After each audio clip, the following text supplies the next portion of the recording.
Olá, você acompanha comigo agora no programa Mais Saúde de hoje. Campanha Dezembro Vermelho, mês de mobilização nacional na luta contra o HIV, a AIDS e outras infecções sexualmente transmissíveis. O quadro Vacina Sim e os locais para aplicação da vacina contra a gripe. O Maranhão inicia a vacinação contra bronquiolite. No quadro Fala Doutor desta semana, o assunto é saúde da mulher. Vamos falar sobre o novo método de rastreamento do câncer de colo de útero, com a médica ginecologista Mariana Freire. Conscientização ao não abandono de animais é a campanha Dezembro Verde. E ainda no estúdio, uma entrevista com a médica dermatologista Cássia Leite. Ela vai falar sobre Dezembro Laranja e os cuidados relacionados à pele. Eu sou Ismael Gama e o programa Mais Saúde está no ar.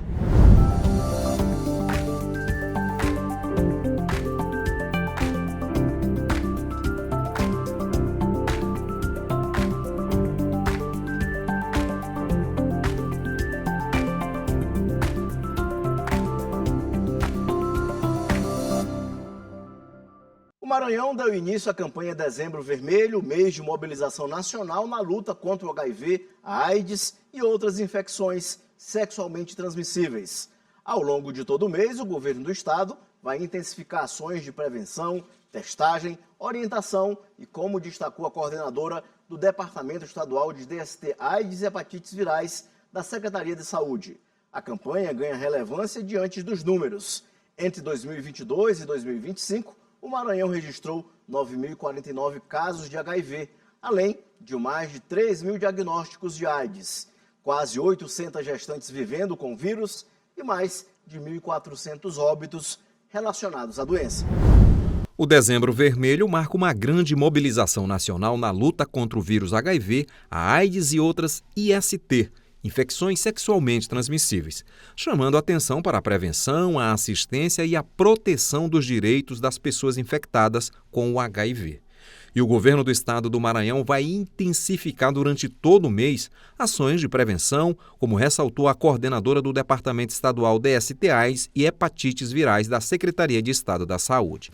A campanha vem com muito trabalho, para mais de 30 ações voltadas a alguns públicos chaves e prioritários, sempre trabalhando na promoção e prevenção, ofertando a testagem, as camisinhas e também apoiando os 217 municípios, que isso é a importância, já que a gente tem um governo municipalista, Então a gente apoia com todos esses insumos e a gente vem sempre trabalhando nessa promoção e prevenção das ISTs com todas as pessoas. A largada para a campanha foi feita com a participação de vários representantes da sociedade civil organizada e com apresentações de experiências exitosas e boas práticas, com foco na prevenção, acolhimento e resposta comunitária. A campanha ganha relevância porque os números apontam que entre 2022 e 2025, o Maranhão registrou 9.049 casos de HIV. Desse total, 3.284 pessoas tiveram AIDS, 782 gestantes e ainda tivemos 1.405 óbitos. Para esta edição da campanha Dezembro Vermelho, ao longo de todo o mês serão desenvolvidas ações educativas, rodas de conversas, testagem rápida e vacinação. A iniciativa visa o diálogo com diversos públicos, jovens, idosos, pessoas em situação de vulnerabilidade social e econômica. Acompanhe agora os locais das principais unidades de saúde que a vacina contra a gripe está disponível. No nosso quadro Vacina Sim.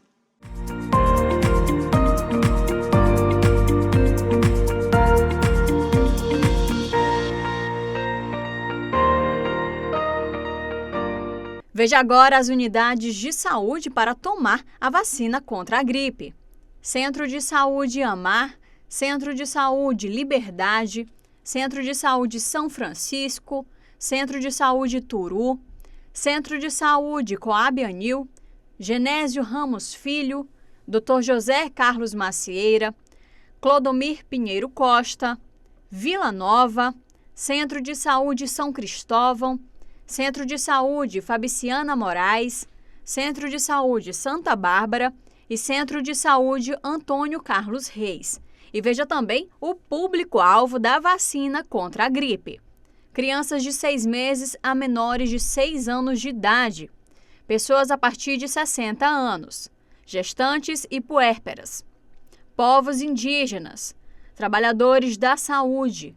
professores das escolas públicas e privadas, adolescentes menores de 18 anos sob medidas socioeducativas, população privada de liberdade com 18 anos ou mais, funcionários do sistema prisional, pessoas com doenças crônicas não transmissíveis e outras condições clínicas especiais, quilombolas, pessoas com deficiência permanente a partir dos 12 anos de idade, profissionais das forças de segurança e salvamento e das Forças Armadas, pessoas em situação de rua e caminhoneiros, trabalhadores de transporte coletivo rodoviário, de passageiros urbanos e de longo curso e trabalhadores portuários.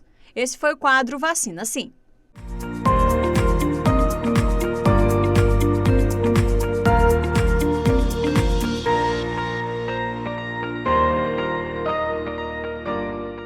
O Maranhão iniciou a vacinação contra a bronquiolite, seguindo a estratégia nacional para proteger gestantes e recém-nascidos do vírus sincicial respiratório, principal causa de infecções respiratórias graves em bebês. A campanha foi lançada na maternidade de alta complexidade e chega em um momento de alerta. Somente este ano, São Luís já registrou mais de 5 mil casos de bronquiolite, a maioria em crianças com menos de 6 meses. O Maranhão deu início à vacinação contra a bronquiolite, seguindo a Estratégia Nacional de Proteção para Gestantes e Recém-Nascidos contra o vírus sincicial respiratório.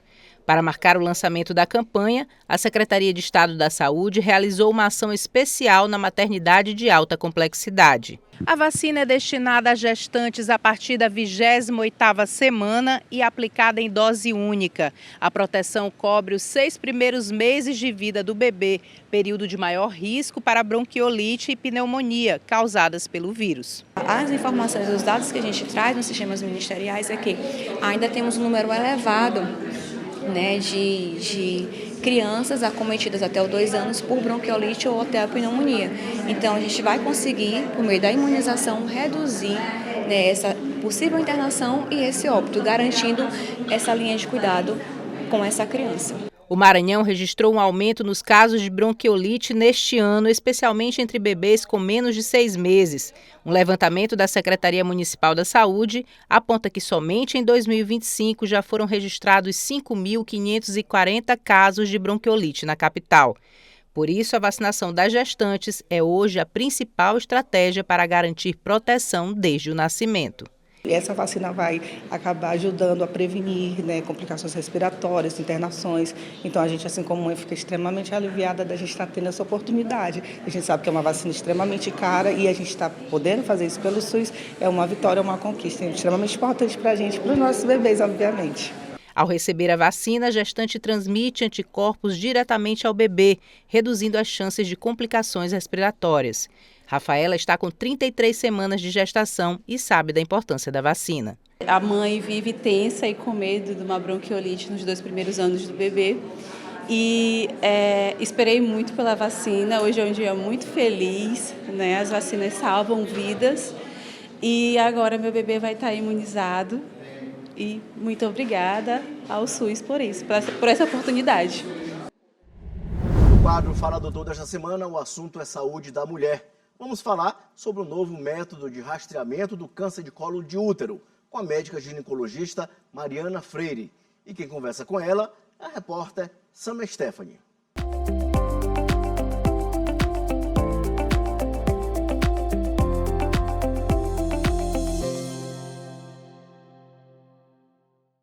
Olá, bom dia. No quadro Fala Doutor de hoje, o assunto é sobre saúde da mulher. Estamos aqui com a doutora Mariana Freire, médica ginecologista, para falar sobre um novo método de rastreamento do câncer de colo de útero. Doutora, explica para a gente sobre esse novo método. Bom dia, Stephanie, tudo bem?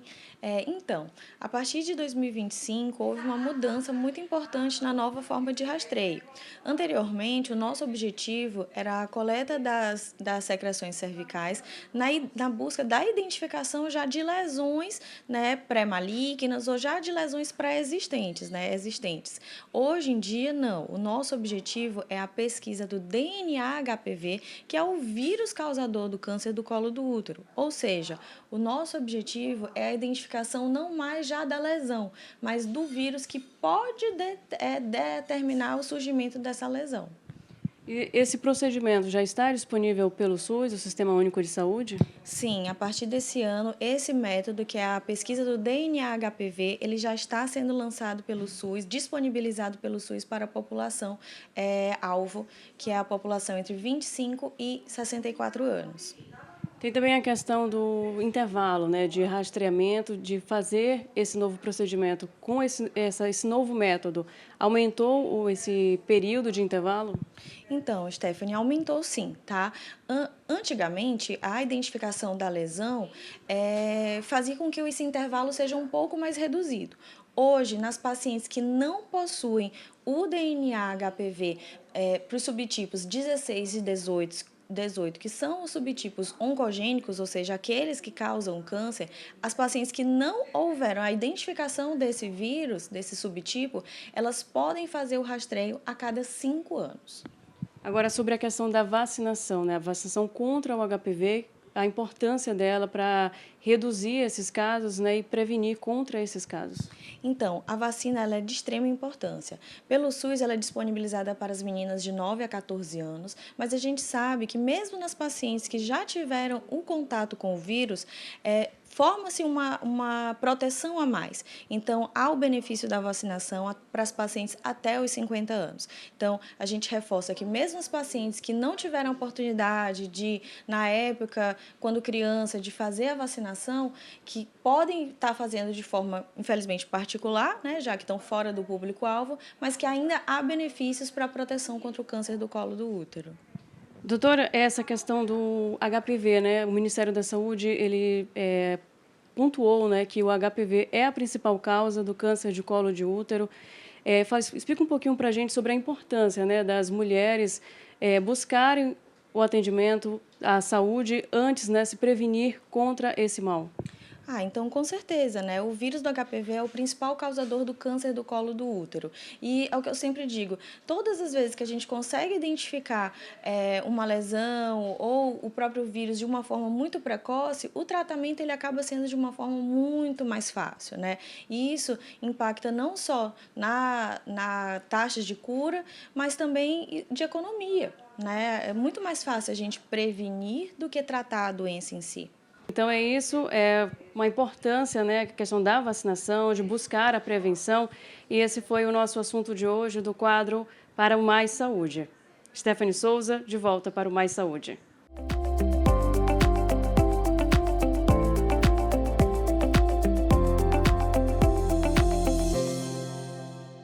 Obrigado, Sâmia. E veja no próximo bloco campanha de conscientização ao não abandono de animais. Uma entrevista com a médica dermatologista Cássia Leite. Ela vai falar sobre Dezembro Laranja e os cuidados relacionados à pele. Só um instante, a gente volta já.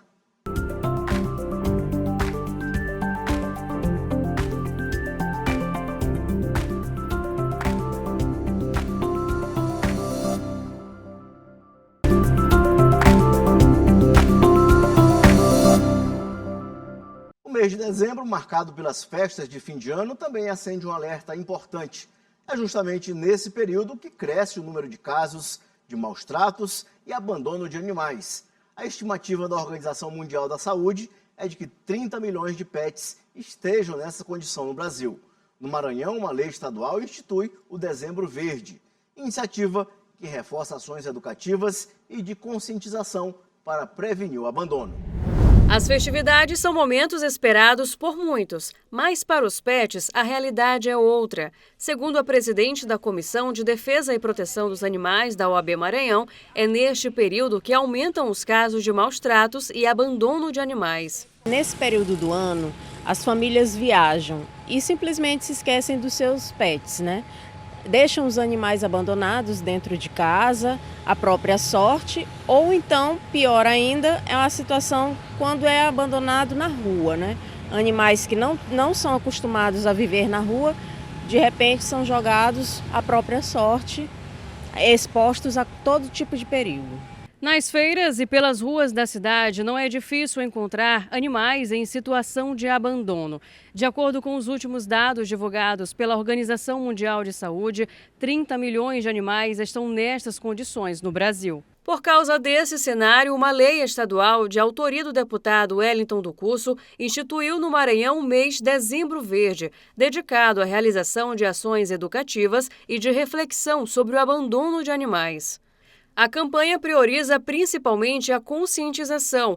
Antes de adotar um animal, as pessoas devem avaliar a própria rotina, se há estrutura, condição financeira, estabilidade emocional e tempo para dedicar ao pet. Que sejam incluídos também esse cuidado para com eles, seja ou colocá-los na veterinária pagando diário, ou então contratando serviços que já existem, serviços de cuidadores de pets, enfim, hotéis próprios para pets, enfim, encaixá-los na viagem da família de alguma forma, ou então, já que não pode, não deixá-los desamparados à própria sorte ou pior ainda, jogados na rua. Além da lei estadual que conscientiza sobre os maus tratos e abandono, existe a lei federal, que criminaliza abandonar animal doméstico, com prisão de 2 a 5 anos e multa. No programa de hoje, a nossa entrevista é com a médica dermatologista Cássia Leite. Ela vai falar sobre Dezembro Laranja e os cuidados relacionados à pele. Seja bem-vinda ao programa Mais Saúde, doutora Cássia. Obrigada. E o que é o Dezembro Laranja? Então, Dezembro Laranja é quando todos nós dermatologistas do país inteiro nos juntamos exatamente para falar sobre um câncer que é evitável, que é o câncer de pele, que é um câncer entre os 3 mais prevalentes do nosso país e que tem como ser evitado. Então, a gente levanta a bandeira exatamente para falar dos cuidados que você aí em casa precisa ter para não ter essa doença. No caso, ele aparece com muita incidência aqui no estado por conta dessa questão nossa climática, que tem sol o ano inteiro, apesar do período de estiagem e o período chuvoso. Como é que é aqui no estado a realidade? Então, nosso estado é um estado que tem muito sol, né? E, além disso, as pessoas têm esse costume de trabalhar no sol. Então, por exemplo, no interior, os trabalhadores, os agricultores, os engenheiros, são pessoas ali que têm uma carga de exposição solar altíssima. Esse sol, com o passar dos anos, ele vai causando uma transformação na nossa pele. E aí, os problemas aparecem ali depois dos 65 anos. A gente sempre fala, gente, que o sol ele começa a agir na nossa pele a partir dos 6 meses de idade, que é quando a gente começa ali a ter que ter aquela prática do uso do filtro solar. E aí você pega essa carga de sol durante sua vida toda, lá pelos 65 anos ele começa a aparecer. Principalmente onde? No rosto, que é o local onde a gente mais tem medo de ter um problema, né? Quais são os sinais indicativos, doutora, para a pessoa se preocupar e procurar um profissional de saúde? A gente percebe que as pessoas, quando fazem um check-up todo ano, elas não têm a preocupação de procurar um dermatologista para ver como é que está a pele, né? Verdade. E que deveria ser obrigatório. Qual o sinal de alerta? E muito importante isso que você falou, porque tem dados recentes mostrando que as pessoas a partir de 16 anos, 50% da população brasileira nunca foi ao dermatologista, né? E aí todo mundo tem sinal. É muito difícil uma pessoa que diz, eu não tenho um sinal. Então, se você tem um sinal que cresce, se você tem um sinal novo, principalmente na região do rosto, se você tem um sinal que não cicatriza mais de um mês, ou que sangra quando vai tirar a barba, ou quando vai manusear, esses são sinais de alerta para a possibilidade de um câncer de pele. Outra coisa super importante é assim, se você já teve alguém na sua família, algum parente que teve câncer de pele, é muito importante que você se consulte e evite de ter essas lesões, né? Qual é o principal erro do maranhense ao se expor ao sol, doutora? Além dessa questão da ausência de filtro solar. O filtro solar é caro, mas existem outras formas de se proteger sem gastar tanto, porque a realidade do nosso estado nem todo mundo tem condição de comprar um filtro solar. Mas como se manter a saúde da pele tendo essa questão econômica? Isso é muito importante. Tem uma coisa que eu escuto muito no consultório, que é assim, doutor, eu não pego sol, eu trabalho só em área fechada, mas isso não é realidade, gente. Na verdade, toda vez que a gente vai pegar nosso carro, aqui não tem como, você acaba pegando muito sol. Então, a primeira crença é a pessoa achar que como ela não está na praia, ela não está se expondo ao sol. E ela está, né? Porque a gente vive aí o tempo todo se expondo. É o primeiro problema. O segundo, a questão do filtro solar realmente tem um valor um pouco alto. Nem toda a população, né, tem acesso. A gente tem brigado muito para tentar ver se o protetor começa a ser ali distribuído via SUS, porque realmente ele é uma medicação importante. Ele não é uma coisa paliativa. Deveria fazer parte da cesta básica. Deveria. A gente sempre fala que assim, a gente tem paciente, por exemplo, albino. Imagina os albinos. A gente tem paciente albino pescador. que não tem como comprar o filtro solar e precisa, né? Todo mês ele tem que comprar um tubinho daquele que vai variar, né? De 60, 100, tem protetor solar até de R$200. Então, se você não tem essa condição econômica, o que a gente pode fazer? Utilizar roupas, né? A roupa acaba sendo uma proteção. Utilizar chapéus é muito importante, isso ajuda muito. E evitar os horários de pico, que é das 9 às 15. É o horário onde tem mais raios que causam câncer. Doutora, como é que a pessoa ela pode fazer uma triagem em casa para verificar se está tudo bem? Quais sinais devem ser observados nessa triagem? Geralmente a gente fala que se tem algum sinal no seu corpo que é diferente dos outros, a gente fala que é o sinal do patinho feio. O patinho feio geralmente guarda um câncer de pele. Então, sinais que a gente tem que estar alerta. Se você tem um histórico familiar, se tem alguém da sua família que já teve e você tem um sinal diferente, é importante que você vá na consulta, porque quanto mais cedo a gente faz o diagnóstico, melhor é o tratamento. Se o sinal for pequenininho, você tira e quase nem fica ali cicatriz. Agora, imagina um sinal grande próximo à região do olho, que é o nosso desafio como médico. Aí você tem que fazer uma cirurgia enorme, às vezes o rosto do paciente fica totalmente desfigurado e é por conta disso, né? É por isso que a gente tem tentado fazer essa campanha para que quando chegue o paciente, ele chegue com um sinal ainda pequeno, porque a gente consegue entregar um tratamento maravilhoso. Doutora, existe diferença de incidência solar em peles brancas e negras ou é apenas Isso é interessante. Um mito? Apesar da pele, os olhos claros, a pele clara, é a pele que mais sofre realmente com o sol. Os ruivos são pessoas que sofrem muito. Mas o negro também pode ter. Então, assim, quem tem melanina, né, as pessoas que têm a cor da pele mais escura, elas têm uma proteção a mais. Mas isso não as isenta de ter câncer de pele. A gente tem paciente... E nem de usar protetor? Não, tem que usar, da mesma forma. É universal? É universal. Doutora, os casos de câncer que chegam, as pessoas que chegam com casos de câncer, o que é mais comum aqui no estado ainda? O principal câncer que a gente vê todos os dias é o basocelular, que é esse sinal que parece uma verruga ou uma espinha na região do rosto, na parte central do rosto, que geralmente é essa região do nariz e aqui perto dos olhos. É o que mais a gente vê, né, o mais frequente, e o tratamento desses tumores todos são cirúrgicos, né? Então, a gente tem paciente que chega com lesão do tamanho de uma laranja, por exemplo, e a gente precisa ali fazer aquele tratamento porque passou anos e anos e não teve o diagnóstico. Doutora, outra coisa também, o acesso a um dermatologista não é tão fácil. Sim. A gente tem 217 municípios aqui no estado. Quando o paciente vem do interior para a capital para fazer esse tipo de tratamento, como é que vocês recebem esse paciente? Como é que vocês verificam essas lesões? Funciona assim, o paciente geralmente ele vai no clínico geral, aí o clínico geral desconfia ali que tem uma lesão e encaminha para o dermatologista. Os serviços que tem aqui, que são a maior referência, é no Carlos Macieira e no Hospital Geral, né? É onde a gente recebe esse paciente que já vem mais ou menos com o diagnóstico e aí a gente faz o tratamento que é cirúrgico. Inclusive, existem técnicas super avançadas aí também, que se chama cirurgia de Mohs, para tratar esses pacientes e entregar o melhor resultado. Como essa cirurgia, doutora? Vou já te explicar, mas o que chama atenção, por que o paciente, às vezes a gente fica, meu Deus, essa lesão está enorme, por que deixou tanto? É porque não dói. Apesar de ser feio, como não dói, o paciente deixa anos e anos aquilo ali crescendo. E vai só piorando. E vai só piorando, e às vezes, quando ele chega assim já está realmente muito grande. E como é essa cirurgia, doutora? É assim, como é uma lesão, as lesões são principalmente na face, a gente tem aquele desafio de, por exemplo, como eu dei o exemplo, se for perto dos olhos, como é que eu vou tirar uma parte ali daquela pálpebra do paciente e deixar ele ainda conseguindo enxergar, ver tudo direitinho? Então, com essa técnica, a gente consegue mapear o tumor através de um microscópio e a gente tira exatamente o que precisa ser retirado e consegue retomar melhor a função do órgão do paciente. Que às vezes o paciente tem um câncer na orelha, ele perde, pelas técnicas tradicionais, a orelha toda. Mas com essa técnica a gente consegue manter alguma coisa ali daquele paciente, tá? Uma técnica bem avançada, inclusive é a mais feita nos Estados Unidos. Doutora, o câncer de pele, ele é mais fácil de curar do que outros cânceres ou tem a mesma dificuldade que os outros? Ótima pergunta. Existem 3 tipos, né? Os mais frequentes é o baso e o espino celular. Esses, eles são restritos à pele, mas existe um que é o melanoma. O melanoma é um câncer agressivíssimo, que faz inclusive metástase, ele manda logo uma célula lá para o cérebro, para você ter noção da gravidade desse tumor. E que também pode ser diagnosticado precocemente e pode ser tratado. Então, existem esses 3 tipos e um dos tipos é o mais agressivo. E o diagnóstico é rápido aqui no estado? Como é que é? O diagnóstico é rápido.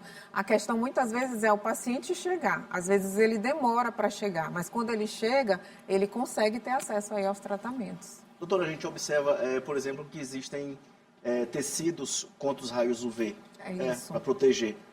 Aqui na capital, a gente anda circulando de moto, né, mototaxista, pedreiros que trabalham ao ar livre e outros profissionais que a gente conhece. Esse material, ele é confiável? Nem todos esses materiais são confiáveis, porque muitos deles, eles não passam ali pela regulamentação, mas existem algumas marcas que o paciente pode confiar.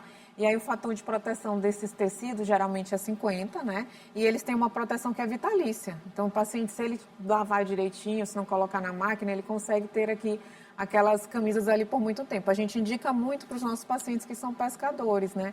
Eles têm que, às vezes, ele não consegue se afastar do serviço, então a gente pede para comprar essas camisetas, até porque às vezes sai mais barato do que o uso do filtro solar. Mas se você tiver condição de comprar um filtro solar de fator 30, que é o mínimo que a gente fala, que protege 30 vezes mais dos raios, e repassar, isso é importante, que as pessoas não repassam, né? Elas passam, aí chega ensolada com insolação no outro dia, doutora, eu não repassei. É importante repassar a cada 2, 3 horas. Você repassa aquele protetor, você consegue estar protegido.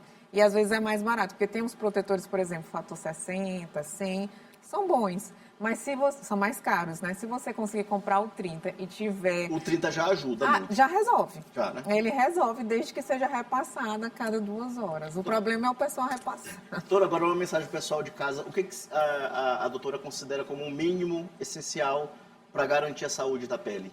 Pronto, eu acho que o mais importante, até quando a gente fala de estética também, não só de doença, né? É o uso do filtro solar. Eu falo que ele é a melhor antidade, que eu sei que as mulheres gostam de estar bonitas, é a melhor antidade que existe.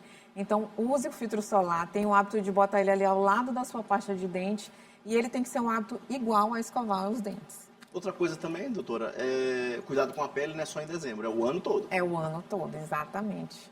E se proteja do sol. Doutora, obrigado por sua participação aqui no programa Mais Saúde de hoje. Seja sempre bem-vinda aqui. Obrigada, viu? Esse foi o nosso programa Mais Saúde de hoje. Para você, um bom início de semana e a gente se encontra no próximo domingo às 9 da manhã. Até lá!